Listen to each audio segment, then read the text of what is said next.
Buenas tardes, compañeros y doctor. Nuestro tema es clasificación de trauma torácico y el equipo está compuesto por Aguilar Mesa Jorge Luis, León Pérez Katia Melina y su servidor Carmona Huerta Mauro Publio. Iniciaremos a hablar acerca del marco histórico, el cual nos hace referencia de qué tan importante es este tema y dónde nos encontramos en la actualidad. Año 3000 a.C. Se habla en el papiro de Edwin Smith que debido a batallas que se realizaban en esta época, la principal causa de muerte era provocada por objetos punzocortantes, ya que estos hacían heridas de tórax y era la muerte inminente para los pobladores. Objetos que se ocupaban eran las flechas, lanzas y cuchillos. Continuando, en el año 210 después de Cristo, Galeno Pérgamo dio pauta a tratamientos para el manejo de lesiones, tanto de trauma abierto como de trauma cerrado. Uno de estos ejemplos es el empaquetamiento de las heridas abiertas y más adelante el desarrollo del desbridamiento y el cierre de las heridas. Continuando con nuestra línea del tiempo, llegamos al siglo XVII, para ser exactos, principios del siglo. Se menciona que se idearon una serie de tubos, cánulas y diferentes aparatos de succión para el manejo de diferentes patologías que tuvieran el atrapamiento de colecciones en el espacio pleural.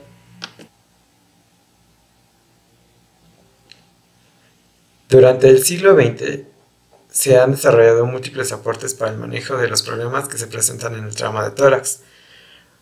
A continuación les diré cuáles son, como son la intubación orotraqueal y ventilación mecánica, el descubrimiento de diferentes clases de antibióticos y su adecuado empleo en las diferentes patologías, conocimiento de la farmacodinámica y farmacocinética de dichos medicamentos y el tratamiento eficiente del dolor. Bien, ahora continuemos y hablemos sobre la definición de trauma torácico. La Guía de Práctica Clínica Mexicana menciona que traumatismo de tórax son las lesiones producidas en la pared torácica, en órganos o estructuras intratorácicas, por las fuerzas externas de aceleración, desaceleración, compresión, impacto de baja y alta velocidad, penetración de baja velocidad y electrocutamiento. También tenemos la definición de la Asociación Española de Cirugía Torácica, la cual nos dice que el traumatismo torácico es todo aquel que se produce sobre la caja torácica, pulmones, corazón, grandes vasos intratorácicos y resto de estructuras mediastínicas. Continuando con nuestro tema, ahora hablaremos sobre los factores etiológicos. La importancia de este tema radica en la gran cantidad de órganos y grandes vasos vitales a los que se pueden afectar. Aproximadamente se asocia a una mortalidad del 10% y son causa fundamental de muerte en pacientes politraumatizados, con un porcentaje que va del 20 al 25%. En nuestro medio la causa más común son los accidentes de tráfico, seguidos de las caídas. Por ello, la gran mayoría de estos corresponden a un traumatismo torácico cerrado. La mayoría de los fallecimientos por traumatismo torácico ocurren antes de la llegada al centro sanitario, en los minutos siguientes a la lesión, y son debido a la disrupción de grandes vasos, corazón o árbol traqueobronquial. Es por eso que es de suma importancia realizar el manejo adecuado en los primeros minutos del padecimiento, con un diagnóstico precoz y un adecuado manejo terapéutico en el área de urgencias. Muchas de estas muertes pueden ser evitadas. La mayoría de los pacientes con lesiones torácicas podrán ser tratadas de manera no quirúrgica y solo del 10 al 15% serán necesarias estas cirugías. Bien, las causas más frecuentes de traumatismo torácico en el mundo occidental son las siguientes. En primer lugar tenemos a los accidentes de tráfico, que van de un 80 a un 85%. Le siguen las caídas. Estas pueden ser casuales o precipitaciones de grandes alturas. Corresponden a un 10 a 15%. Y por último, con un 5% a un grupo misceláneo, que pueden ser accidentes laborales, agresiones o accidentes deportivos. Por todo lo antes ya mencionado, es importante que aprendamos o sepamos la clasificación de los traumatismos de tórax. Y hay tres principales clasificaciones. El primero es mecanismos de producción. Estos pueden ser abiertos, cerrados o iatrogénicos. Como sabemos, los iatrogénicos son causados por el personal de salud. También tenemos según el grado de penetración torácica. Este está dividido en 4 grados y todo depende de las estructuras que penetre los diferentes tipos de estructuras que se penetren. Y por último tenemos al estado hemodinámico del paciente, y este se clasificará según estén compensados o descompensados. Bien, iniciamos con la primera, que es según su mecanismo de producción. Tenemos a penetrantes, que este corresponde al 7%, y este puede ser dadas por heridas de arma blanca, heridas de proyectil de arma de fuego o misceláneas. Las heridas de arma blanca pueden ser por punzantes o cortantes, y las heridas de proyectil de arma de fuego pueden ser causadas de baja velocidad, que es menor a 750 metros por segundo, y de alta velocidad, que es mayor a 750 metros por segundo. Y las misceláneas pueden ser de elementos lesivos internos o ya sea externos. También tenemos los no penetrantes, que corresponden al 92.5%. Estos pueden ser por acción directa o acción indirecta. Los de acción indirecta corresponden a compresión, alteración de la velocidad, aceleración brusca, desaceleración brusca o bien mixto, torsión, deslizamiento y ya sea inmersión. Y los iatrogénicos, que corresponden al 0.5%, que ya los habíamos mencionado. Estos son debido al personal de salud. También tenemos según su grado de penetración. Como ya había mencionado, se divide en 4 grados. El primero nos habla que no compromete la pleura. El segundo nos habla sobre que penetra la pleura parietal y el parénquima pulmonar. El tercer grado y el cuarto grado corresponden a perforantes o transfixiantes. ¿Qué quiere decir? Que entran y salen del tórax y comprometen otras cavidades. El grado 3 penetra pleura, pulmón, mediastino o abdomen o región cervical. Para que hablemos de un grado 3, tiene que haber penetración de 2 cavidades. El grado 4 es penetración de pleura, pulmón, mediastino y el otro hemitórax o abdomen o región cervical. Para que podamos hablar de un grado 4, tiene que haber penetración de 3 cavidades o regiones. Y ya por último, de las clasificaciones, tenemos a según su estado hemodinámico, que se divide en compensado y descompensado. Para poder evaluar este tipo de clasificación, se menciona de 3 parámetros que tenemos que vigilar, que es la presión arterial, la frecuencia cardíaca y la diuresis. En el sector de compensado, tenemos que la presión arterial va a estar dentro de 90 o 60 o mayor. La frecuencia cardíaca tiene que ser menor a 110 latidos por minuto y la diuresis tiene que ser satisfactoria o normal. Para hablar de descompensado, tenemos que la presión arterial tiene que ser de 90 presión sistólica, 60 presión diastólica o menor, y la frecuencia cardíaca mayor a 120 o igual a 120 latidos por minuto. Y la diuresis nos va a presentar o se va a presentar con oligoanuria o anuria. Bueno, dentro del cuadro clínico debemos abordar de los síntomas que pueden presentar los pacientes dependiendo de la patología que se haya producido después del trauma torácico. Aquí algunas literaturas mencionan la docena mortal, donde se deben de abarcar aproximadamente 12 patologías que pueden afectar o comprometer de manera inmediata la vida del paciente. En el caso del ATLS menciona 18 patologías que se deben de valorar de primera instancia y lo divide en 2 grupos principales, que son las lesiones que comprometen la vida, que se detectan en una evaluación primaria, y las lesiones letales que se detectan en una evaluación secundaria.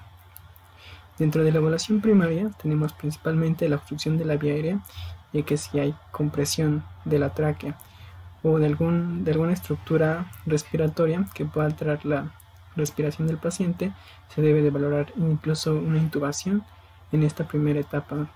También debemos valorar un neumotórax hipertenso, ya que este requiere una atención inmediata para que el paciente pueda seguir con la mecánica ventilatoria. Igualmente, un neumotórax abierto se debe de valorar en esta etapa. El tórax inestable se debe de valorar en conjunto con una contusión pulmonar, ya que siempre se les ha encontrado asociados.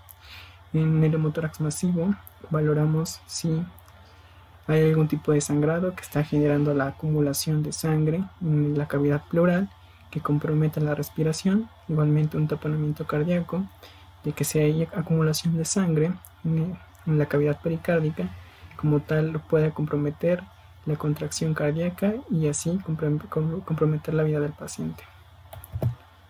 Ahora, dentro de las lesiones potencialmente letales u ocultas que debemos hablar en la evaluación secundaria, aquí principalmente el ATLS menciona en primera instancia al neumotórax simple y al hemotórax.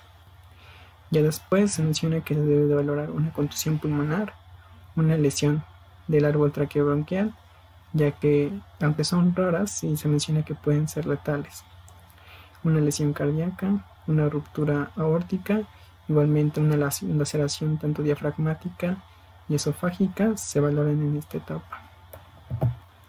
También hay otras manifestaciones de las lesiones torácicas que debemos valorar, principalmente algún tipo de enfisema, principalmente en el cuello, las fracturas costales, donde se mencionan que de la cuarta a la novena costillas van a ser las costillas que con mayor frecuencia se fracturan. Igualmente la fractura del esternón y de la escápula, que requieren directamente un golpe en los huesos o una contusión directa que genere su fractura. En el caso de las lesiones por aplastamiento, mencionamos a la asfixia traumática, en la que se manifiesta cuando hay una compresión directa de la tráquea, puede comprometer la vida del paciente alterando la mecánica ventilatoria. Ahora, también alguna literatura prefieren dividirlos de acuerdo con el órgano que se esté afectando. Entonces, algunos lo dividen en lesiones pulmonares, lesiones de la pared torácica, incluso también mencionan aquí el neumomediastino, que no menciona el ATLS. Igualmente menciona las lesiones traqueobronquiales, las lesiones diafragmáticas, las lesiones cardíacas, el traumatismo de grandes vasos, donde se hace un énfasis principalmente a la aorta torácica. También menciona algún tipo de lesión esofágica o del conducto torácico que puede llevar a un quilotórax. Igualmente, en el caso de la pericarditis, también hace énfasis en la atención de esta patología. En la vía aérea, valoramos principalmente la obstrucción, y es lo que se debe de valorar de primera instancia en esta revisión primaria, y aquí es donde debemos de buscar los signos objetivos de una obstrucción de la vía aérea. Aquí en este caso se debe de valorar si el paciente se encuentra agitado, si está estuporoso. Igualmente se debe de valorar si el paciente tiene alguna coloración morada de los labios, si los lechos unguiales están cambiando de color, ya que nos puede indicar cianosis, y la cianosis nos mencionan que va a ser un signo tardío de la hipoxia. Igualmente se menciona que se puede comprometer el estado de alerta del paciente, y lo podemos confundir. Incluso mencionan que la intoxicación se puede parecer mucho al estado de confusión que puede generar la hipoxia. Igualmente, de manera objetiva, podemos valorar las retracciones de la pared del tórax, si hay uso de músculos accesorios durante la respiración, igualmente lo podemos valorar. Igualmente, si hay una respiración ruidosa, si escuchamos algún tipo de ronquera, algún sonido de gorgoteo o algún tipo de estridor, también lo debemos de valorar. Igualmente, un signo muy objetivo que podemos observar es el desplazamiento de la tráquea de la línea media, y esto es un indicativo muy objetivo de la obstrucción de la vía aérea. En el caso de la respiración, valoramos de primera instancia un neumotórax a tensión, y como habíamos estado viendo, en el caso del neumotórax a tensión ocurre cuando hay una acumulación de aire dentro de la cavidad pleural, pero no hay una salida de este, generando una válvula unidireccional.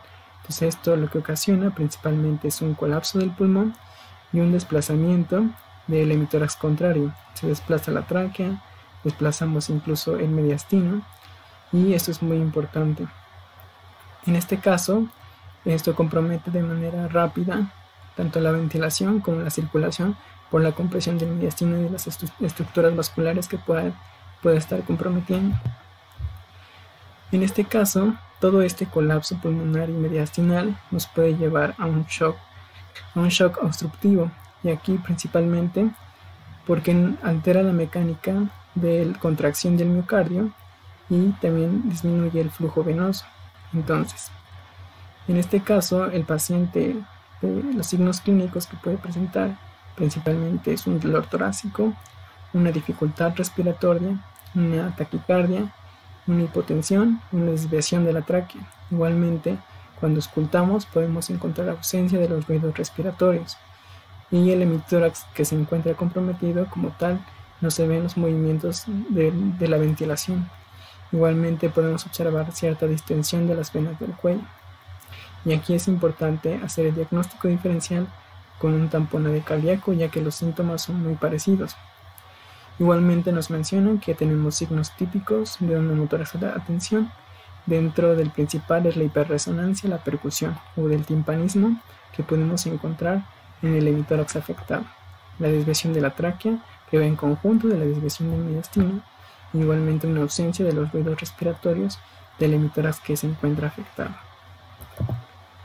Ahora, en el caso del neumotórax abierto, igualmente aquí vamos a ver que se encuentra un defecto de la pared torácica que como tal nos pueda generar esa entrada de aire, y como tal genere un equilibrio entre la presión intratorácica y la presión atmosférica, y con esto nos puede conllevar a una alteración de la mecánica ventilatoria, ya que se pierde la presión negativa que se encontraba dentro de las dos pleuras.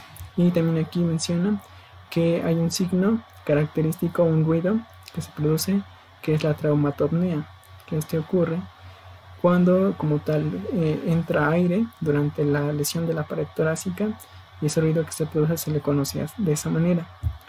Igualmente se menciona que cuando la apertura de la pared torácica es igual o mayor a 2/3 de la tráquea, se produce de manera inmediata una dificultad ventilatoria, un desplazamiento mediastínico y un compromiso hemodinámico por la compresión de las estructuras vasculares. En el caso del tórax inestable, que habíamos estado viendo, también se le conoce como tórax batiente, y este ocurre principalmente cuando hay fractura de 2 o más costillas consecutivas, fracturadas en 2 o más sitios, que va a causar como tal una inestabilidad de ese segmento en la pared torácica. Entonces aquí el signo clínico, el signo clásico que podemos encontrar es una inestabilidad de la pared torácica con movimientos paradójicos durante la inspiración y la expiración. Entonces aquí lo que va a presentar va a ser principalmente dolor por la restricción del movimiento de la pared torácica. Igualmente debemos de valorar aquí una contusión pulmonar, ya que eso es lo que compromete más la mecánica ventilatoria, y aquí siempre van asociados de manera conjunta. En el caso de la circulación, la principal patología que debemos valorar es un hemotórax masivo, y el hemotórax masivo lo definimos como la presencia de más de 1500 centímetros cúbicos o mililitros de sangre, o 1/3 de la volemia total del paciente en la cavidad torácica. Entonces, cuando ya hay una acumulación de sangre en la cavidad pleural, nos puede como tal comprimir el pulmón y alterar igualmente la respiración. Y aquí el diagnóstico más que nada es clínico, con los signos que presenta. Puede presentar palidez, puede presentar un llenado capilar prolongado, dificultad respiratoria. En este caso la frecuencia cardíaca aumenta y la presión arterial se disminuye. Y igualmente podemos encontrar ausencia de los ruidos respiratorios, puede haber un colapso de las venas yugulares, y en este caso podemos encontrar matidez a la percusión, a diferencia del neumotórax a tensión, que es donde encontramos un timpanismo muy marcado en el hemitórax afectado. Igualmente en este caso, la causa más común van a ser heridas penetrantes, pero también se puede presentar en el trauma cerrado, y esto se va a deber más que nada o una lesión de los vasos o también al hilio pulmonar. En este caso, los vasos del cuello o las venas del cuello se pueden observar planas o incluso se pueden observar distendidas si esto ya se asoció a un neumotórax a tensión.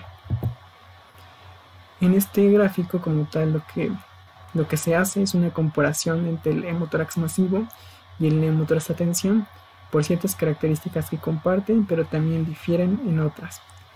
En el caso de los sonidos respiratorios, en el hemotórax se encuentran ausentes y en el neumotórax a tensión igualmente se encuentran disminuidos ausentes. En la percusión aquí sí se muestra esta diferencia, que en el hemotórax masivo encontramos cierta matidez y en el neumotórax a tensión tenemos cierta hiperresonancia o un timpanismo. En el caso de los movimientos del tórax, en ambos se encuentran disminuidos. En el caso de la posición de la tráquea, principalmente en el neumotórax a tensión, se encuentra desviado y en el hemotórax masivo este permanece en la línea media. En la distensión yugular, en el neumotórax a tensión se encuentran distendidas y en el neumotórax masivo se pueden encontrar colapsadas.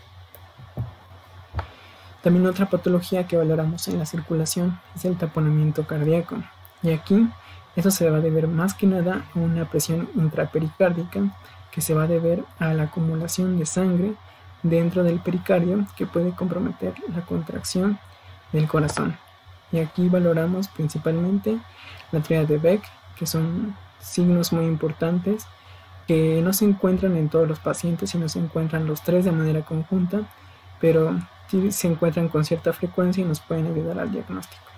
Y aquí tenemos principalmente una elevación de la presión venosa central que nos conlleva a una ingurgitación yugular, una disminución de la presión arterial y una disminución de los ruidos cardíacos o unos ruidos cardíacos apagados. Y en este caso también otro signo importante que podemos encontrar es el signo de Kussmaul, y eso se observa principalmente cuando se le pide al paciente que inspire y observamos cómo aumenta la regurgitación yugular. En el caso del taponamiento cardíaco, la causa más frecuente es una lesión penetrante y el sangrado más que nada se puede encontrar o se puede originar de diferentes lugares, ya sea que provenga como tal del corazón, de las cavidades cardíacas, que provenga de los grandes vasos o provenga como tal de los vasos propios del pericardio. Igualmente se le asocia con una actividad eléctrica sin pulso, pero puede tener otras causas. En el caso de la revisión secundaria, aquí valoramos principalmente lesiones mortales. Y aquí abarcamos principalmente 8 lesiones que iremos describiendo. En el caso del neumotórax simple, este se va a producir, como hemos visto en los demás neumotórax, por una entrada de aire al espacio virtual que existe entre la pleura parietal y la pleura visceral. Y este ocurre más que nada en un trauma cerrado. Y la causa más común es una laceración pulmonar que genera esa acumulación de aire que igualmente nos puede llevar a un colapso pulmonar y nos lleva finalmente a un neumotórax. En este caso, los ruidos respiratorios igualmente se van a encontrar disminuidos y a la percusión del hemitórax afectado lo vamos a encontrar con cierto timpanismo o hiperresonante.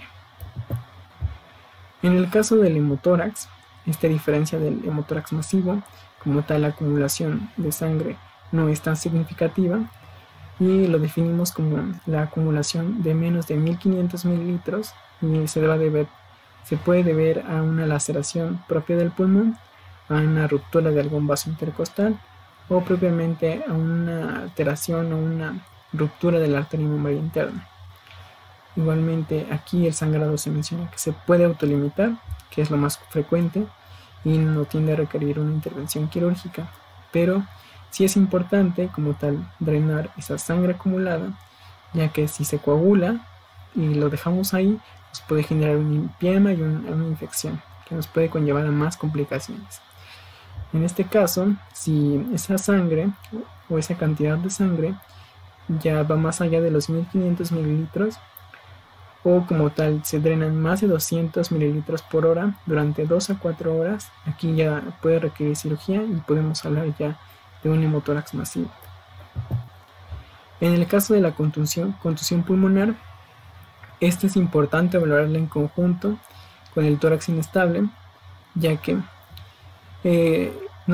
durante la evaluación primaria se puede valorar, pero no se puede diagnosticar de primera instancia, ya que los signos de una contusión pulmonar, en este caso de la radiografía, los podemos encontrar incluso 6 horas después. Entonces es importante volverlo a valorar en esta evaluación secundaria. Y igualmente se puede producir sin la necesidad de la presencia de fracturas costales o sin la necesidad de un tórax inestable. Y igualmente en los pacientes jóvenes que no tienen a estar las costillas totalmente osificadas, no es necesariamente que alguna costilla se encuentre fracturada.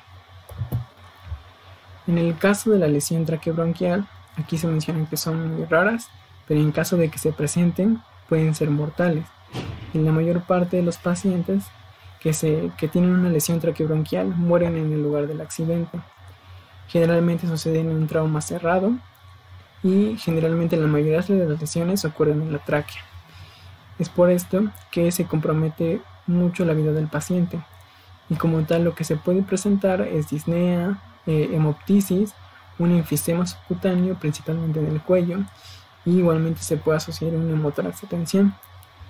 En este caso se menciona que cuando se intuba y no hay una expansión correcta del tórax, se menciona que se debe de pensar en alguna alteración del árbol traqueobronquial, y en este caso se prefiere que se intube algún bronquio principal para que como tal el hemitórax afectado se pueda ventilar, ya que si la lesión se encuentra en la tráquea, el aire se fuga a partir de la tráquea. Entonces por eso mencionan que se puede sugerir la intubación propia de un bronquio principal.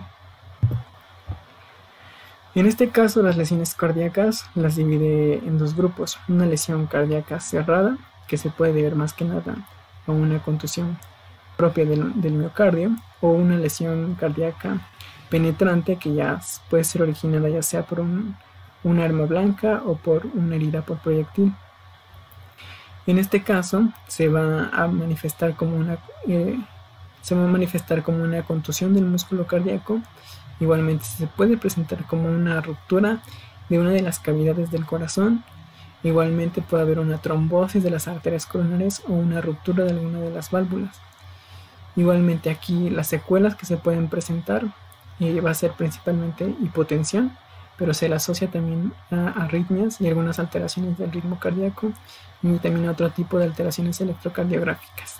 Igualmente la mecánica de la contracción miocárdica se puede ver comprometida. En este caso pueden haber contracciones ventriculares prematuras, ampliando el tiempo de duración del complejo del QRS. Igualmente puede haber una taquicardia sinusal, una fibrilación auricular, un bloqueo de rama derecha, en la que podemos encontrar un QRS ancho mayor a 0.12 segundos. Igualmente en B1 y en B6 podemos ver una S grande y ancha.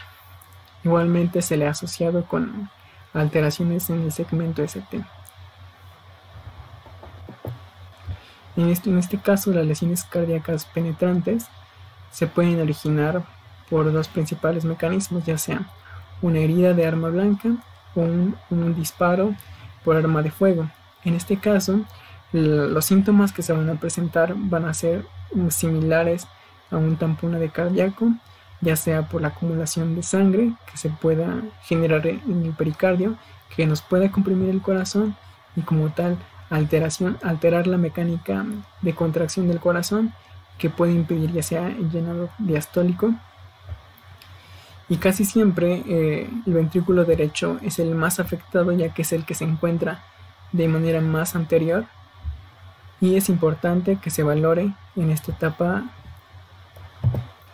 En el caso del traumatismo de los grandes vasos, la región o el vaso más afectado casi siempre es la aorta descendente, y igualmente en este caso también se menciona que es una patología letal y que ocurre en el 90% de los pacientes que mueren en el lugar que tuvieron algún accidente. En este caso una lesión, la arteria subclavia, puede estar relacionado principalmente con una fractura de la primera o la segunda costilla o del segmento proximal de la clavícula. En el caso de una ruptura traumática del diafragma, igualmente casi siempre es del lado izquierdo. Se menciona que se va a deber principalmente a que del lado derecho es muy raro que haya una ruptura traumática del diafragma, ya que como se encuentra muy relacionado con el hígado, lo más frecuente es que se lesione el hígado en lugar de la parte derecha del diafragma. En este caso, cuando tenemos laceraciones pequeñas, tienden a ser asintomáticos. Igualmente para el diagnóstico es muy clásico que haya desplazamiento de las vísceras y podemos ver ese tipo de herniación. En el caso de las lesiones esofágicas y del ducto torácico, las también son importantes de valorar en esta etapa. En el caso se van a originar igualmente por un traumatismo penetrante y ocasionalmente por un trauma contuso. Y en el caso de una lesión del esófago, se menciona que se debe de requerir al esofagograma con un contraste hidrosoluble, ya que si usamos otro nos puede ocasionar una mediastinitis. En este caso se menciona que cuando hay una laceración o un daño en la vena subclavia proximal izquierda, podemos dañar el conducto torácico y esto nos puede llevar a un quilotórax. En el caso del enfisema subcutáneo, este también es importante valorarlo en esta etapa. Y en este caso el trauma torácico generalmente se encuentra en la parte superior del tórax o en el cuello. Igualmente, aunque se menciona que no requiere un tratamiento inmediato, es importante tratarlo. En el caso de la lesión torácica por aplastamiento, aquí se menciona más que nada va encaminado a una asfixia traumática que se puede estar generando por una compresión de la vena cava superior que nos pueda llevar a síntomas muy similares al síndrome de la vena cava. Y aquí lo que vamos a observar va a ser principalmente plétora por esa acumulación de sangre en la cabeza.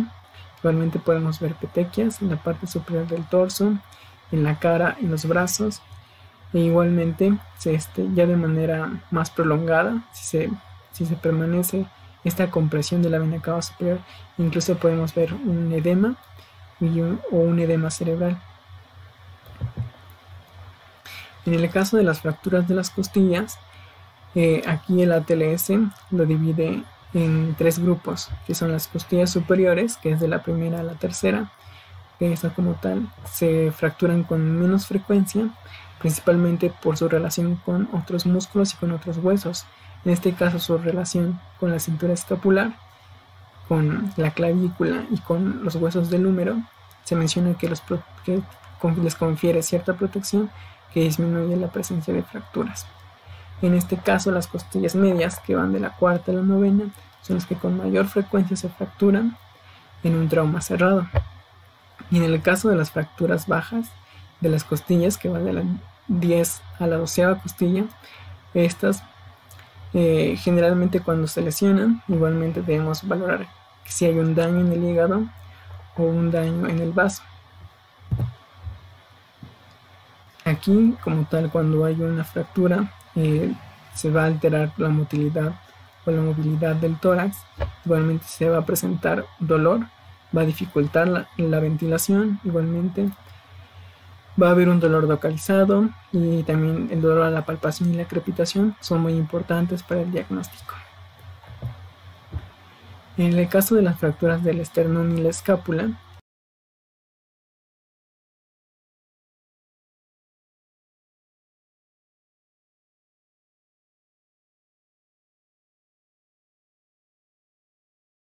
es importante valorar tanto una contusión pulmonar, pero también valorar una lesión cardíaca, principalmente por su relación. Y en este caso se menciona que cuando hay una luxación esternoclavicular posterior, es importante valorar que no haya una obstrucción de la vena cava superior y nos puede ocasionar síntomas igualmente propios de una obstrucción de la vena cava superior. Katy, yo les voy a hablar sobre el diagnóstico y tratamiento de este tema. Bien, algo importante que quiero abordar antes de iniciar a hablar sobre el diagnóstico y tratamiento del trauma torácico es que se manejan 3 niveles en diversas literaturas para realizar el manejo del trauma torácico. El primer nivel es el soporte vital prehospitalario para traumatismos. El siguiente nivel es el soporte vital para traumatismos en el hospital o en el área de emergencias. Y el tercero es el soporte vital para traumatismos quirúrgicos. Bien, una vez que tenemos esto presente, ahora sí podemos continuar con el abordaje diagnóstico de estos padecimientos. Vamos a hablar un poco general en cuanto al diagnóstico, ya que el diagnóstico es específico para cada patología. Sin embargo, existen aquellas técnicas de gabinete que son comunes para todo este tipo de padecimientos.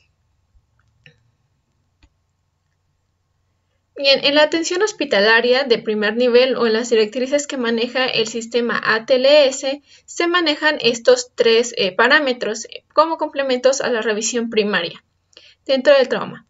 El primero es recomendación es realizar una ecografía de tipo ECOFAST, colocación de sonda vesical y nasogástrica y la realización de una radiografía de tórax en tipo de proyección AP, una radiografía de pelvis, así como de columna cervical, todo esto para identificar diversos tipos de lesiones en los pacientes que tengan o que se consideren de tipo politraumatizados.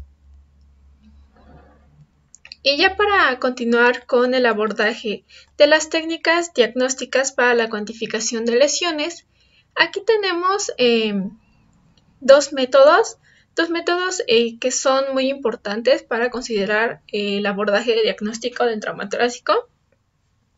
Y bueno, estos van a ser la radiografía de tórax y la tomografía axial computarizada. Estos 2 métodos son actuales, útiles y están disponibles para la cuantificación de las lesiones traumáticas intratorácicas dentro de este manejo de politrauma.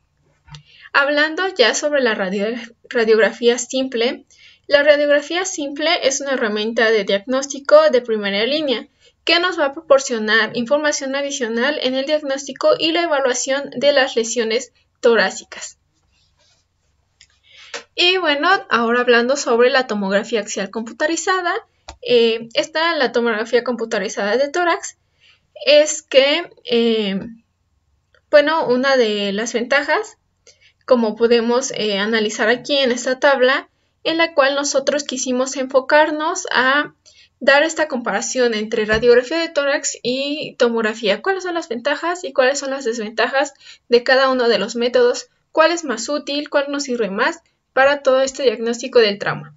En este quisimos evaluar 5 parámetros, 5 aspectos que se establecen en esta tabla. ¿Cuáles son estos? La accesibilidad. Podemos identificar aquí que pues en todo hospital o en la mayoría de los hospitales se tiene acceso a una radiografía simple, no así a una tomografía computarizada, que ya se está tratando de que la mayoría de los hospitales los tengan, pero pues si nos llevan a una clínica no todos tienen como disponible realizar esta tomografía. La disponibilidad de los métodos diagnósticos, el transporte, la sensibilidad y la especificidad, así como el costo. Ya en esto pues podemos enfocar que evidentemente va a ser mejor en cuanto a sensibilidad y especificidad, en realizar una tomografía, pero pues obviamente que la radiografía tiene un mejor alcance. Ahora, como ya les comenté, también la tomografía constituye una técnica que es más sensible, nos va a poder detectar mejor las lesiones, tiene menos falsos negativos y es más específica. Pero aquí tenemos el problema de que pues no es tan accesible y que pues precisa que la necesidad de trasladar al paciente hasta el área donde se va a realizar la tomografía. Y también otra cosa que es importante de recalcar aquí en cuanto a los métodos diagnósticos es que para que podamos realizar una tomografía al paciente, pues tiene que estar en un estado de hemodinámicamente estable para poder trasladarlo, no así en una radiografía en la cual pues obviamente son vitales los primeros minutos para el manejo de estos pacientes con trauma. Y ya considerando un poco sobre las capacidades diagnósticas de cada uno. La capacidad diagnóstica que va a tener la radiografía es que va a detectar a nivel de lesiones costales mejor, bueno, las va a detectar mejor. Es superior la radiografía a nivel del diagnóstico de lesiones pulmonares, pleurales y mediastínicas, y en comparación con la tomografía, que va a tener una capacidad diagnóstica en el cual nos va a demostrar ya lesiones a nivel del parénquima pulmonar, pleurales, como son las lesiones como un hemotórax o un neumotórax. Cosa que no van a poder demostrar la radiografía.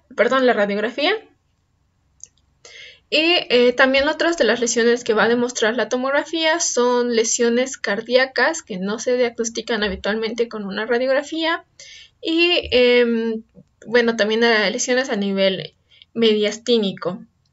Se recomienda que la tomografía debe de realizarse a todos los casos, siempre y cuando el paciente, o bueno, una vez que el paciente ya se encuentre estable y que no se corra en riesgo el manejo, o que no se ponga en riesgo la vida del paciente. ¿Esto para qué? Para poder cuantificar mejor las lesiones que tenga el paciente e identificar después de la evaluación primaria las lesiones secundarias. También es importante mencionar que la detección o la repetición de un examen clínico en la encuesta primaria, aunado a la información de la anamnesis o de la exploración física, dependiendo o sobre el mecanismo del trauma torácico, nos va a proporcionar información importante para hacer el diagnóstico de las posibles lesiones que presente este paciente y la gravedad de las mismas. Ya hablando acerca del soporte vital básico en el trauma en la sala de emergencia, aquí mencionamos la tomografía axial computarizada.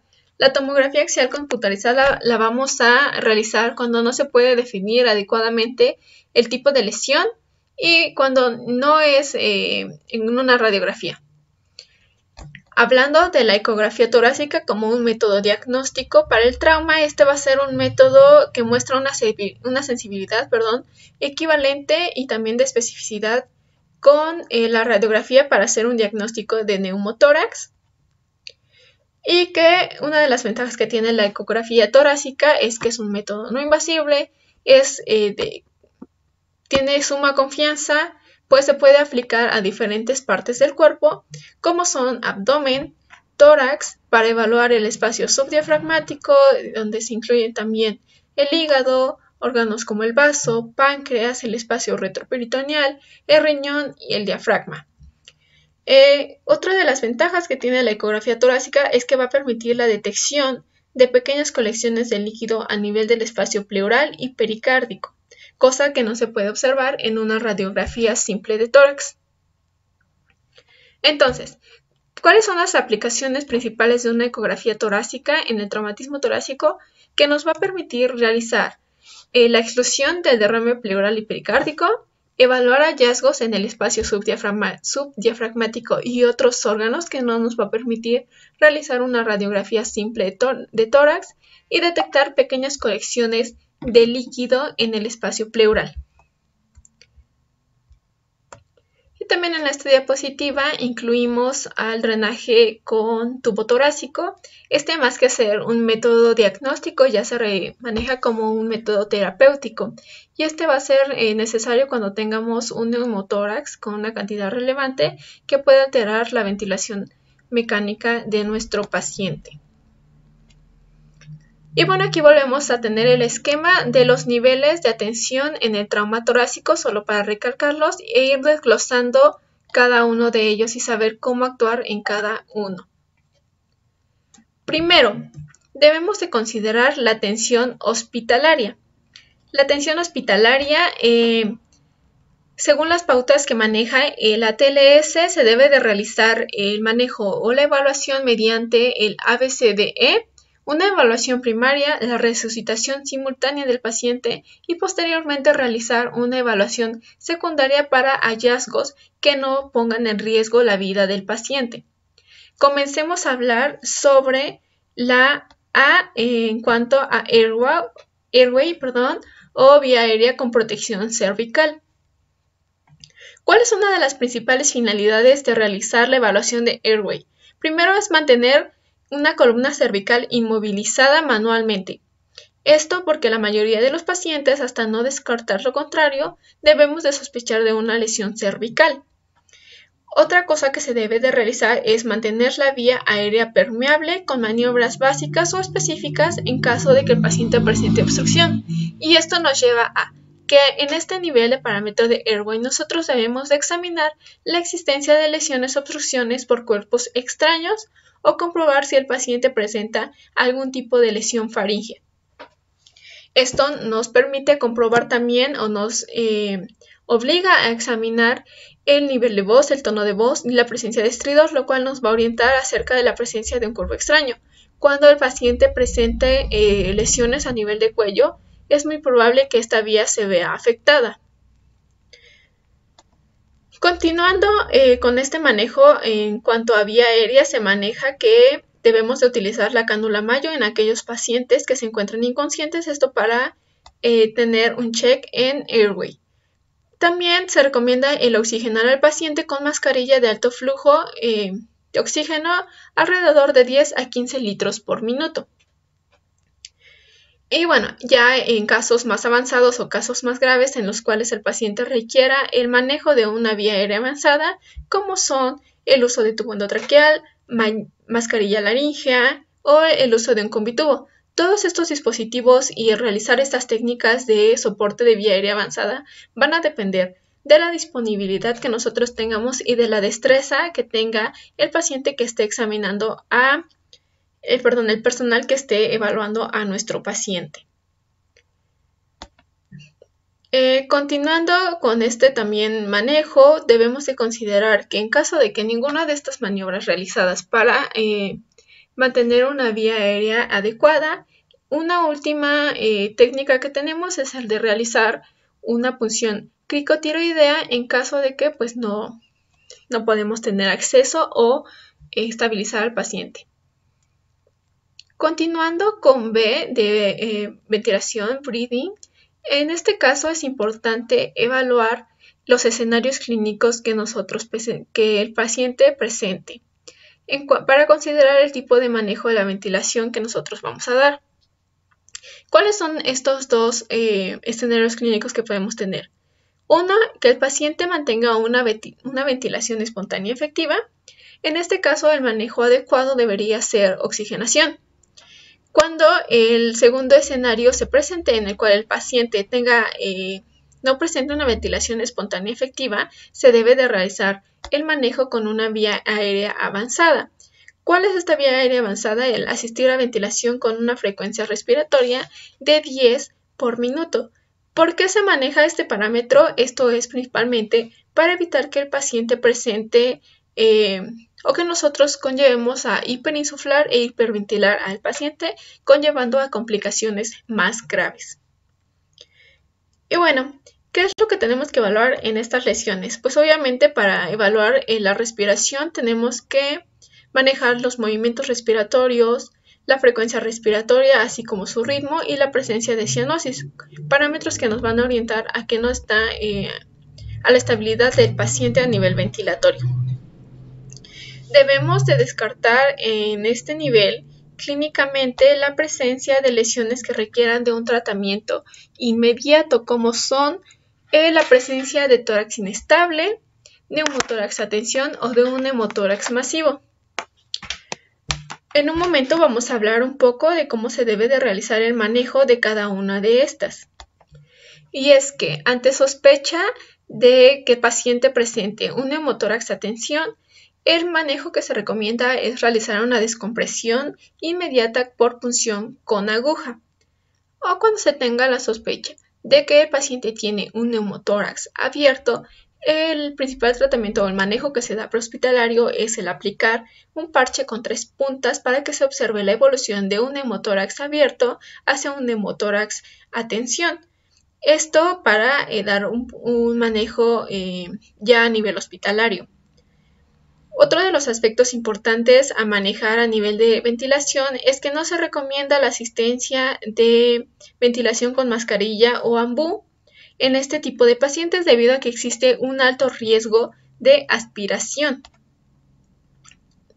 Este método de utilizar oxigenación con mascarilla se debe de reservar para aquellas situaciones en las que las demás técnicas que ya se hayan realizado para mantener una adecuada ventilación no hayan funcionado.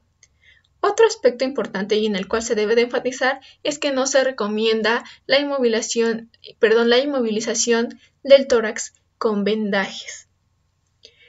Ahora, pasando a C, en circulación. En cuanto a circulación, aquí se maneja que se deben de evaluar y reponer las pérdidas de volumen, ya que es de suma importancia controlar al paciente que se encuentra en shock. En ¿qué es lo que vamos a realizar? Primero es evaluar las posibles hemorragias que presente nuestro paciente y las que no sean evidentes para nosotros. ¿Cómo se va a realizar este manejo? Es realizar la compresión de hemorragias externas. Se recomienda que se instauren 2 vías venosas de grueso calibre. ¿Esto para qué? Una para la infusión de fluidos de tipo cristaloide y estabilizar al paciente, y otra para obtener muestras analíticas durante todo el manejo de la primera hora. También es el identificar como tal las hemorragias que se pueda tener el paciente oculta o la probabilidad de que tenga estas lesiones que alteren el riesgo de vida. El aporte de volumen se recomienda que se realice con suero fisiológico según la condición clínica o el nivel de estado de shock que presente el paciente. Y como objetivo terapéutico se debe de considerar el criterio de una hipotensión permisible, la cual consiste en la aparición del pulso radial. Esto exceptuando también en los pacientes con un traumatismo cráneoencefálico y en ancianos, en los cuales no se recomienda como criterio la hipotensión permisiva.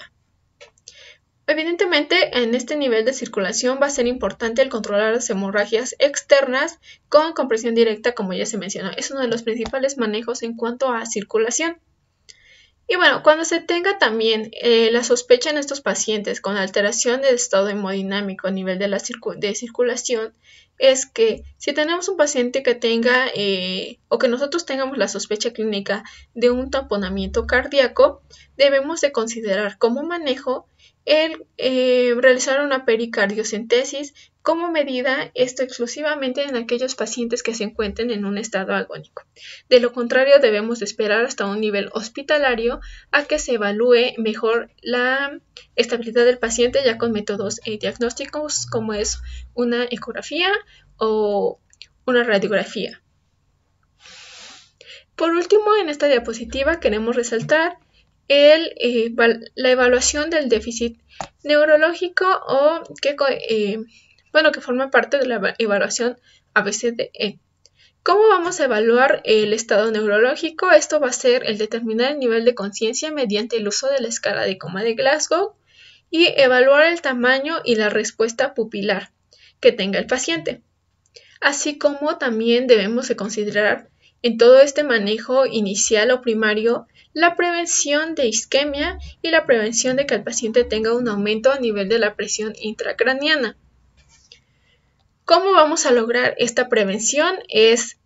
Una de las medidas que se recomiendan es no hiperventilar al paciente con medidas de soporte ventilatorio y tampoco se recomienda, como ya les comenté, el utilizar las soluciones con glucosa o de tipo hipotónicas. Y por último, la E, exposición y examen. Esto se maneja, no lo pusimos aquí, pero se maneja que debe de ser el exponer tórax y extremidades así como abdomen. ¿Esto para qué? Para identificar aquellas lesiones que puedan estar ocultas y que nosotros no podamos ver, que sean causas de una hemorragia. También debemos de quitar la ropa para mantener una estabilidad en caso de que el paciente tenga ropa mojada, puede alterar el nivel de temperatura de nuestro paciente, o que las prendas puedan contener alguna sustancia contaminante que pueda poner en riesgo la vida del paciente, como la de nosotros como médicos. Una medida importante en todo este manejo primario es el uso de un collar cervical. Este debe mantenerse hasta que se haya descartado clínicamente o radiológicamente la presencia de una lesión espinal. Hasta que no se descarte esto, nosotros no debemos de retirar el collar cervical. Otra cosa importante en cuanto al tamponamiento cardíaco es que cuando nosotros tenemos la sospecha de un tamponamiento cardíaco, se recomienda la realización de una toracotomía de reanimación. O también, como medida diagnóstica, es realizar un ECOFAST que maneja como directriz el ATLS o una pericardiocentesis, que ya mencionamos que esta ya sería como una medida cuando el paciente se encuentre en un estado agónico. Dentro de todo este manejo tenemos dos posibles casos. El que el paciente se encuentre inestable y que también, que se haya descartado un shock no hemorrágico. En estos casos el paciente debe de realizar o continuar con un manejo quirúrgico. Cuando el paciente se logre estabilizar, se recomienda que se realice una evaluación secundaria, esto para detectar ya lesiones más específicas que no estén agravando el cuadro de nuestro paciente. Todo esto ya pasando la primera hora de manejo. Ahora queremos enfocarnos un poco sobre el choque en trauma torácico. Para hablar sobre el choque en trauma torácico debemos de considerar que un gran número de víctimas que tengan un tipo de trauma torácico, ya sea abierto o cerrado, van a presentar shock. Esto es consecuencia de diversos parámetros. Uno es que el paciente presente hipovolemia, que el paciente tenga alguna alteración de pérdida a nivel de volumen circulante, como son una hemorragia o la pérdida de líquidos tisulares en caso de quemaduras graves. ¿Qué es lo que va a estar pasando en este shock con el paciente? En las primeras etapas del shock, lo que va a pasar es que se altera el flujo venoso.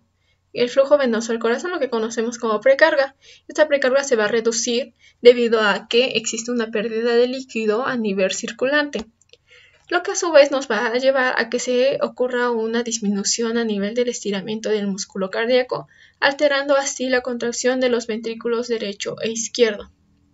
Al momento que se realice toda esta alteración, vamos a tener una disminución, por tanto, del gasto cardíaco, conllevando a que se desarrolle sistémicamente una hipotensión y que a nivel tisular se genere una hipoperfusión.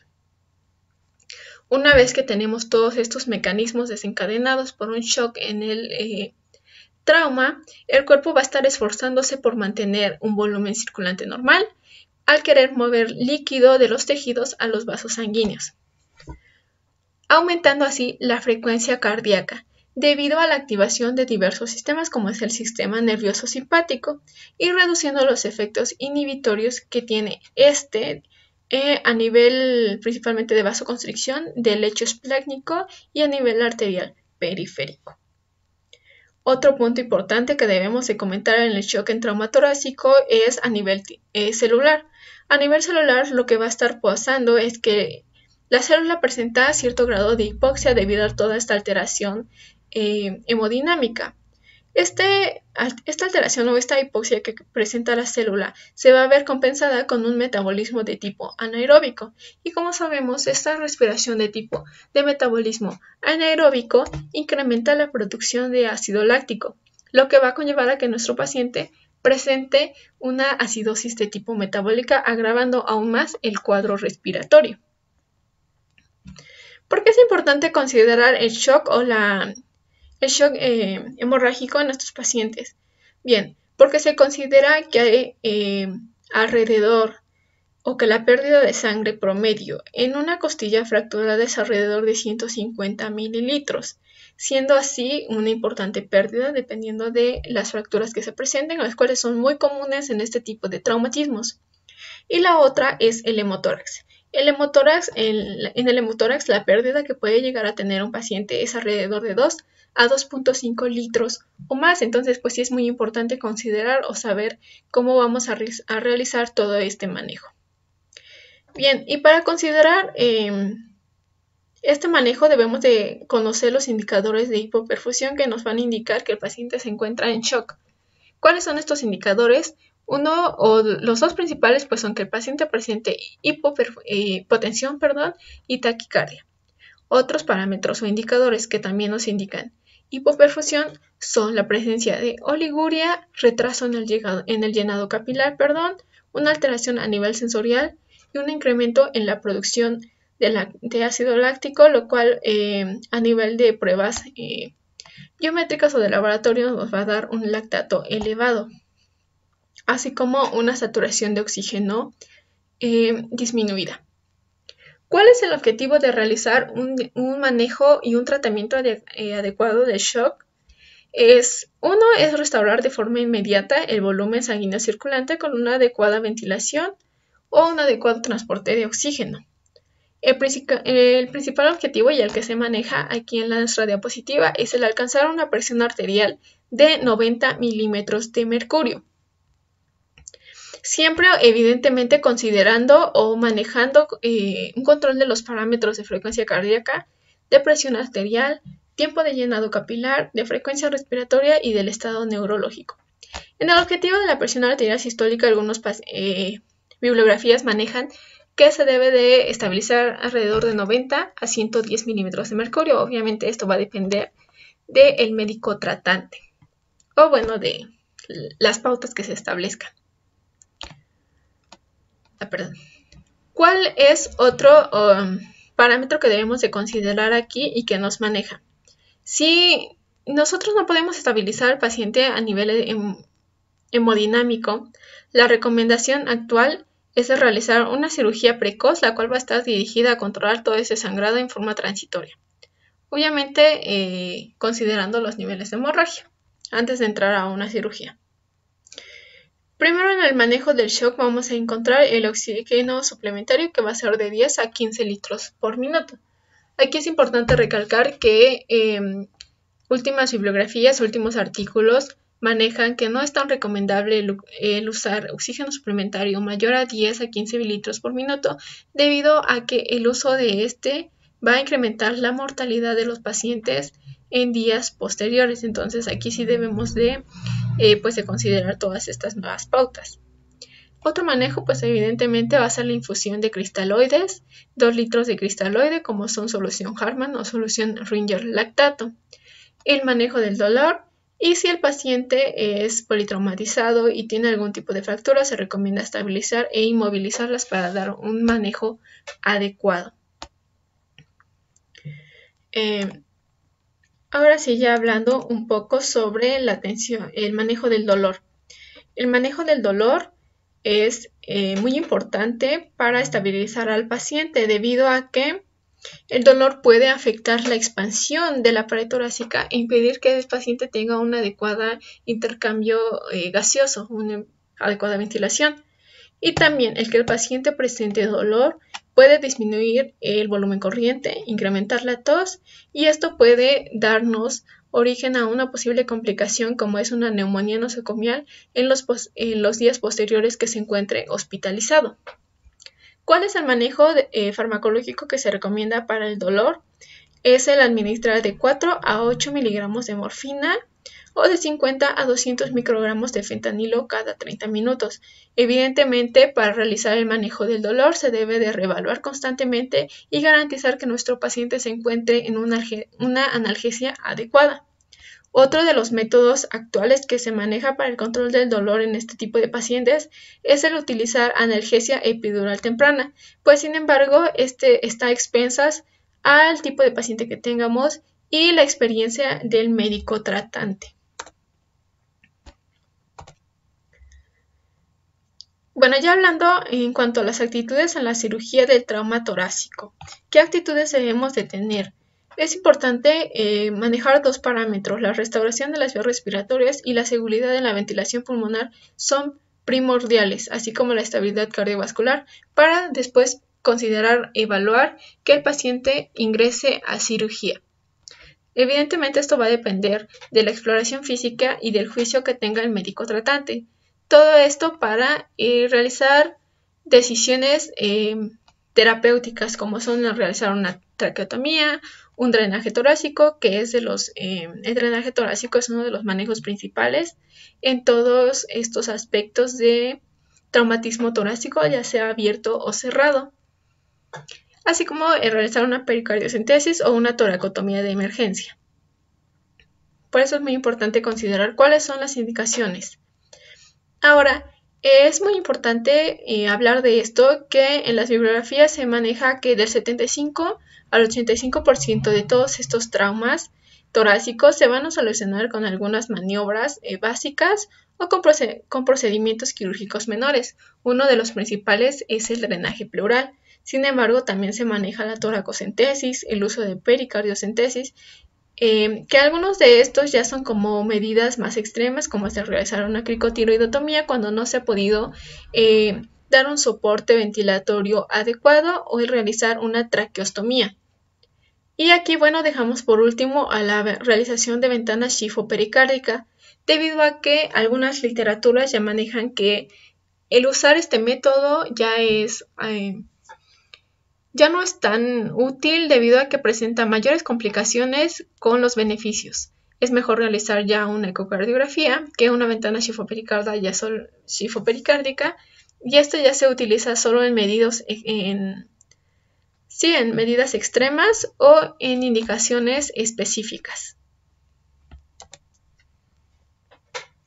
Ahora, una vez que ya se realizó toda esta evaluación primaria, ya se realizó el ABCD y ya se realizó una exploración física, es importante tomar que estas directrices manejan que antes de pasar a una evaluación secundaria nosotros debemos de excluir o de tratar aquellas lesiones que van a estar amenazando a la vida del paciente, tales como son todas estas que se enlistan en la diapositiva.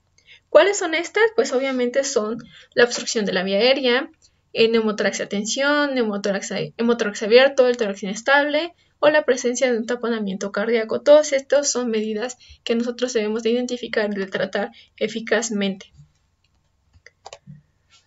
Y bueno, aquí agregué una tabla en la cual podemos observar nosotros cuáles son aquellas lesiones que van a poner en riesgo inminente a la vida del paciente, cuáles ponen en un riesgo potencial y cuáles no van a tener un riesgo en cuanto a vitalidad de nuestro paciente y que pueden ser tratadas con mayor tranquilidad. Pues ya las de riesgo vital inminente ya las comentamos, y las lesiones con riesgo vital, que van a ser aquellas que se identifican ya en una evaluación secundaria, como son la contusión pulmonar, la contusión cardíaca, la ruptura diafragmática, la ruptura esofágica y la ruptura traqueal. Y las tres que se consideran ya como lesiones sin riesgo vital son la presencia de un neumotórax simple, o fracturas costales, fracturas de clavícula o fracturas de escápula, que realmente sí van a generar una lesión, que pueden generar una lesión a nivel parénquima, pero que no van a poner un compromiso vital del paciente. Bien, ahora, otras de las cosas que debemos de considerar es el manejo de los traumatismos torácicos abiertos. Estos traumatismos torácicos abiertos deben de ser transformados en cerrados mediante la compresión con gasas o compresas impregnadas en vaselina. Y las dos medidas ya terapéuticas para dar un manejo a esto es, en primer lugar, es realizar un drenaje torácico, porque todo esto para evacuar el hemoneumotórax que se encuentra asociado en este tipo de traumatismos torácicos.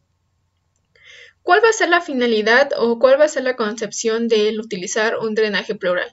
Este va a proporcionar una evacuación continua, unidireccional, que nos va a permitir drenar el aire o el fluido que se encuentre en el espacio pleural, esto permitiendo este drenaje al colector que tiene este sello de agua o la sonda pleural, de manera que no exista la posibilidad de que todo este líquido o este aire se distribuya o exista una circulación en dirección opuesta al espacio pleural.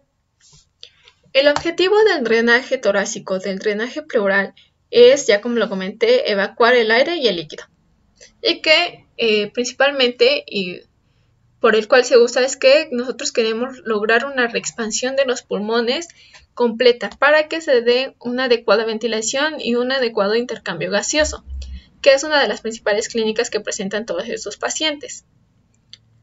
Ahora debemos de considerar aquí algo en cuanto a la técnica del drenaje pleural y que son los más importantes que debemos de conocer. En primer lugar es el considerar el sitio adecuado para realizar esta técnica quirúrgica, que debe de ser del cuarto al quinto espacio intercostal a nivel de la línea medio axilar. Otro punto es el uso de anestesia local o un apoyo anestésico para el paciente. Una vez que se haya realizado esto, se debe de efectuar una incisión de alrededor de 4 centímetros con apoyo de un dedo. El doctor, nosotros, que esté realizando la técnica quirúrgica, debe de abrir la pleura parietal. Este es un método de extrema cuidado, porque si no, pues podemos agravar el cuadro que presenta el paciente. Una vez que se haya efectuado esta palpación y que ya se tenga el sitio adecuado, se va a realizar la inserción de un tubo de alrededor de 8 a 9 milímetros y pues obviamente que se debe de fijar con una sutura. Algo importante es que se encuentra contraindicada la utilización de trócares para la punción percutánea al realizar este drenaje torácico y que se debe de realizar un control radiológico. Aquí podemos observar que la radiografía no solo nos va a servir como diagnóstico, sino también como un seguimiento en todo el manejo del tratamiento que se le dé a los diversos tipos de traumatismos. Y bueno, ¿cuáles van a ser las complicaciones que tenga el drenaje pleural? Estas complicaciones van a estar relacionadas principalmente a la anestesia, a la estabilidad del paciente, a todas las técnicas relacionadas con la asfixia, que también nos pueden llevar a una complicación como lo es una infección. Es por eso que se recomienda la utilización de una profilaxis con antibióticos. Y el otro método de tratamiento que utilizamos es la utilización de una toracotomía de emergencia. La utilización de una toracotomía de emergencia tiene ciertas indicaciones, las cuales pues van a ser principalmente cuando se determine que existe una pérdida continua de sangre alrededor de 1500 mililitros a través del drenaje pleural, o que tenga un sangrado continuo en un ritmo superior a los 250 mililitros por hora en las siguientes 4 o 5 horas de realizado el drenaje pleural. Y bien, una vez que ya se tenga todo esto, es recomendado que cuando se estabilice el paciente se recomienda realizar una ecocardiografía. Todo esto para realizar una exploración cuando se sospecha de lesiones de tipo cardíaco, lesiones de aorta, lesiones de grandes vasos o lesiones a nivel de tráquea o de bronquios. Y bueno, ya hablando también del tratamiento de los traumatismos torácicos cerrados. En este se recomienda que si el paciente tiene lesiones a nivel de tórax por impronta del cinturón de seguridad, se recomienda que si el paciente tiene una alteración a nivel neurológico, es el realizar una arteriografía inmediata. Si el paciente tiene un estado normal, se recomienda que se realice una tomografía axial computarizada en las siguientes 24 horas y si la institución lo permite que se realice en las próximas 24 horas la arteriografía, todo esto para descartar posibles lesiones a nivel circulatorio o cardíaco, de igual forma cerebral. Ahora, ya vamos a adentrarnos un poco al último nivel, que es el soporte vital avanzado en traumatismos torácicos a nivel quirúrgico. ¿Cuándo es que debería participar definitivamente un cirujano? En este es muy difícil el saber cuándo participar, sin embargo, sí existen indicaciones específicas, como son la pérdida de sangre, que ya se mencionó, como es realizar una toracotomía, que finalmente es una intervención quirúrgica, la presencia de hemoptisis, enfisema subcutáneo masivo, que se tenga una importante fuga de aire en tórax, que se tengan imágenes inciertas a nivel de la radiografía de tórax o que no sean concluyentes, o en caso de que el paciente presente traumatismos torácicos penetrantes. Bueno, estas aquí se repiten algunas, pero dentro de las principales es las lesiones de corazón, la pérdida de sangre a nivel endobronquial o la contusión masiva que puede conllevar a un deterioro significativo si el paciente se encuentra en una ventilación mecánica, o lesiones a nivel del árbol traqueobronquial. Y esto, pues, en el soporte vital quirúrgico de trauma también es importante saber cómo es que se va a realizar toda esta incisión. ¿Qué incisión se debe de elegir para la intervención quirúrgica de toracotomía de emergencia? Pues se recomienda que se realice una toracotomía anterolateral del cuarto al quinto espacio, generalmente en el espacio intercostal. Cuando no se pueda realizar este tipo de técnica, se recomienda el uso de una cirugía toracoscópica asistida por video, de la cual vamos a hablar ahora. Es evidente que esta cirugía, o VATS como se abrevia, no está al alcance de todas las unidades hospitalarias. Sin embargo, ya se maneja que es una herramienta útil de tipo exploratorio y que eventualmente nos va a dar fines terapéuticos para lesiones principalmente torácicas y diafragmáticas que están asociadas principalmente a este tipo de trauma torácico. La VATS en los pacientes que no se encuentren en un estado hemodinámico adecuado, pues obviamente, o que tengan lesiones de gravedad que amenacen a la vida, pues no es un indicativo para realizarla, debido a que lo que nos preocupa es estabilizar al paciente. Pero en aquellos casos en los que el paciente se encuentre con un estado hemodinámico estable o que tenga algunas pequeñas heridas perforantes, pero que se quiera utilizar la VATS, es un arma pues de suma utilidad para los cirujanos, pues esto nos conlleva que el paciente tenga una recuperación rápida, que el dolor sea mínimo y que se tenga una visualización adecuada de todo el lugar de la cavidad torácica. Otra de las ventajas que tiene la VATS sobre la laparoscopía es que, pues obviamente cuando se realiza un procedimiento laparoscópico tenemos la posible complicación de que el aire pueda ingresar a la cavidad pleural y cause tensión en un neumotórax. Y ahora vamos a hablar acerca de las indicaciones de la VATS en pacientes con lesiones graves. ¿Cuáles van a ser estas indicaciones? Principalmente son la lesión de tipo penetrante con poca pérdida de sangre, pues obviamente si no está estable no podemos realizarla. La presencia de un neumotórax persistente que no haya remitido a los tratamientos principales, como son una pleurodesis química o un drenaje pleural. La presencia de empiema, ya sea como una complicación, la sospecha de rotura diafragmática o la fuga de aire persistente. Y bueno, aquí es importante recalcar el por qué tiene el paciente, por qué va a tener una fuga de aire persistente. Aquí, hablando un poco sobre las fugas de aire, estas pueden deberse a la presencia de fístulas principalmente de tipo bronquio lobar segmentario y pleura, las cuales las vamos a conocer como fístulas broncopleurales, o aquellas fístulas de tipo pleura y parénquima pulmonar, que se conocen como fístulas pleuroparenquimatosas. Las fístulas son un hallazgo no tan frecuente en este tipo de traumatismos y por lo regular se menciona en la literatura que no van a tener la necesidad de realizar un tratamiento quirúrgico. Pero pues evidentemente que si no se logra estabilizar al paciente es necesario realizar una intervención de tipo quirúrgica. Otra causa del que se provocan estas fístulas, pues obviamente son la ventilación, que el paciente haya tenido antecedentes de alguna intubación antes de todo este evento traumático. Otra, y bueno, ya causas menores de que puedan ocasionar fístula, que ya no nos confieran tanto, pues son el barotrauma. Sin embargo, aquí es importante recalcar que si no se realiza una técnica adecuada del drenaje pleural, esta presencia de fístulas y que puedan conllevar a una fuga de aire persistente son el realizar una técnica inadecuada del drenaje pleural. Ahora vamos a hablar un poco sobre las patologías que se clasifican dentro de este trauma torácico. No vamos a hablar de todas, ya que después se va a profundizar más en los temas. Bien, vamos a hablar un poco del neumotórax hipertensivo. El neumotórax hipertensivo, pues obviamente es una causa frecuente de lesión intratorácica. ¿Y cuál va a ser su diagnóstico? Su diagnóstico es principalmente clínico.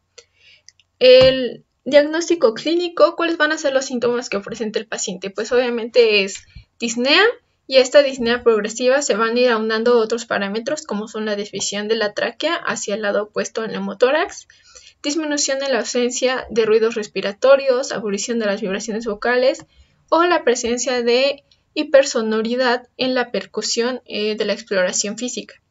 Algunos pacientes también pueden presentar ingurgitación yugular.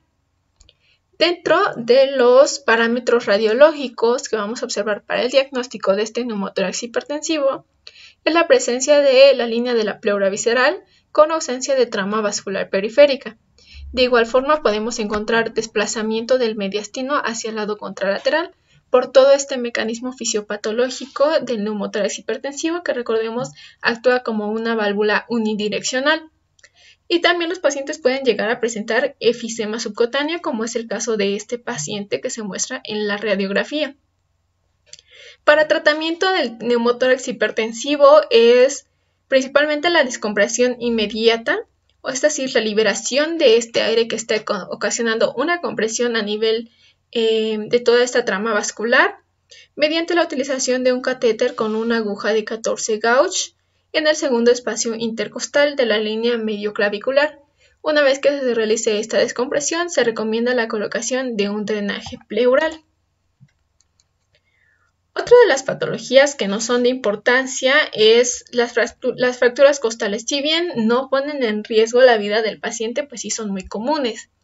Y el diagnóstico pues también es clínico. A nivel radiológico pues evidentemente es la presencia de las fracturas costales en las diversas costillas. Con una radiografía de simple de tórax basta para hacer el diagnóstico de estas fracturas costales.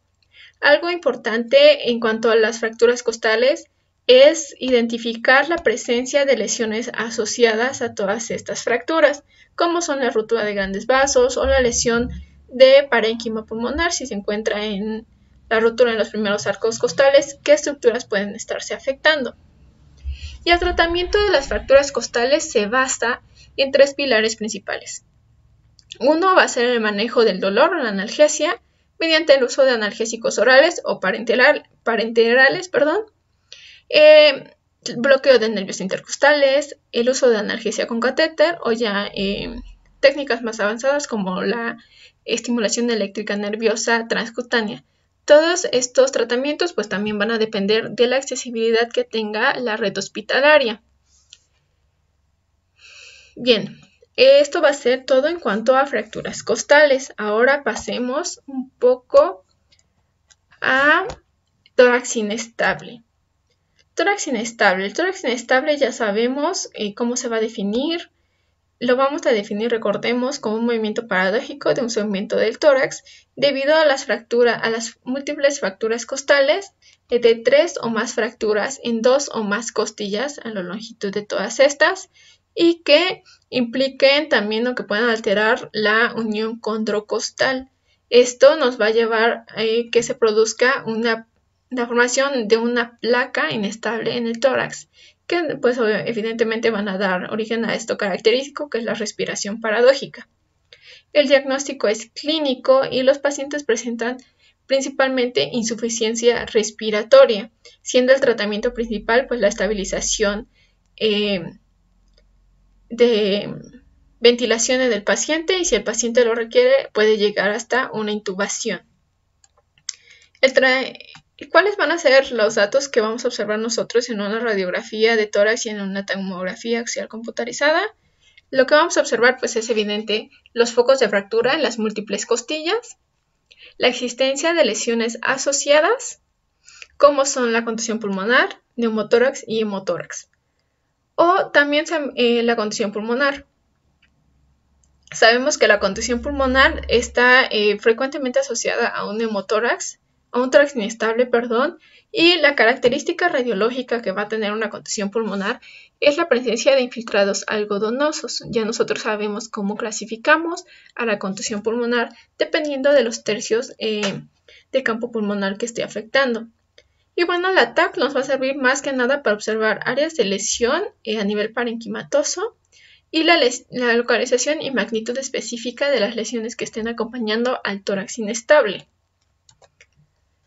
El tratamiento del tórax inestable principalmente pues va a ser controlar en primer lugar la vía aérea, proporcionar oxígeno al paciente, estabilizar el segmento inestable ya sea con presión manual o con el uso de vendaje, y el uso de tracción continua ya si se necesita en el 10% de los pacientes que requieran un tratamiento quirúrgico, como es el uso de osteosíntesis o el uso de algunas placas de titanio.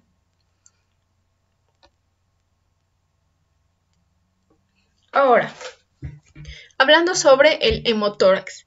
El hemotórax, recordemos que lo vamos a clasificar de dos formas. Lo vamos a clasificar como un hemotórax simple, cuando se presente una cantidad de sangre de 100 a 500 mililitros de sangre, y un hemotórax masivo cuando se presente una cantidad de 1000 mililitros de sangre, mayor a 1000 mililitros de sangre. En este pusimos a los dos métodos diagnósticos que van a ser la radiografía de tórax y la ecografía torácica. La radiografía de tórax va a ser la prueba inicial para el diagnóstico, aunque pues realmente para hacer este diagnóstico es una exploración física. Y la ecografía torácica pues obviamente va a proporcionar mayor sensibilidad y especificidad para hacer el diagnóstico, ya que la ecografía detecta colecciones de líquido pequeñas que en una magnitud alrededor de 5 mililitros. ¿Y qué signos vamos a encontrar al realizar este tipo de métodos? Los signos que se manejan característicos para un hemotórax son el Lunge-Flapping, el cual es la ondulación del pulmón en el derrame. Podemos encontrar hepatización sonográfica del pulmón, el signo de cola del cometa o el signo de la cortina. El signo de la cortina consiste en el pulmón aireado, se va a estar desplazando por delante del sensor y va a oscurecer el campo sonográfico al realizar la ecografía torácica. Y por último, el otro signo que sería el signo del hematocrito, el cual es un derrame, el derrame se va a separar en dos fases de diversa ecogenicidad.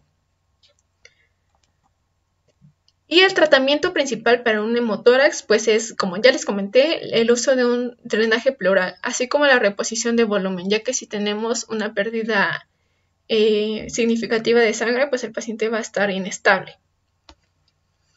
Y pues ya en casos que se requiera, pues el uso de una toracotomía, en el cual ya manejamos también estas indicaciones, mayor a 1000 mililitros o a 1500, o un débito mayor a 200 mililitros por hora durante las 4 o 5 horas. ¿Esto para qué? Para realizar una hemostasia a cielo abierto e identificar cuál es la causa de la hemorragia que está provocando el hemotórax. Y bueno, ahora vamos a hablar, aquí les puse ya como finalizar y conclusión algunos flujogramas para realizar el manejo de todos estos tipos de traumas, dependiendo si es un trauma torácico contuso, si el paciente se encuentra estable o si no se encuentra estable. Y si podemos observar aquí, siempre vamos a estar relacionando el examen físico con los métodos de gabinete y que principalmente van a concluir este tipo de métodos en ya sea observación, cirugía o un drenaje pleural. Estos son todos los diferentes flujogramas que tenemos para que ustedes los revisen ya con más profundidad. Es una conclusión de todo el tema que se dio. Espero que hayan entendido, que se haya entendido el tema y que haya quedado claro. Esto es todo por nuestra parte. Muchas gracias por su atención y su tiempo.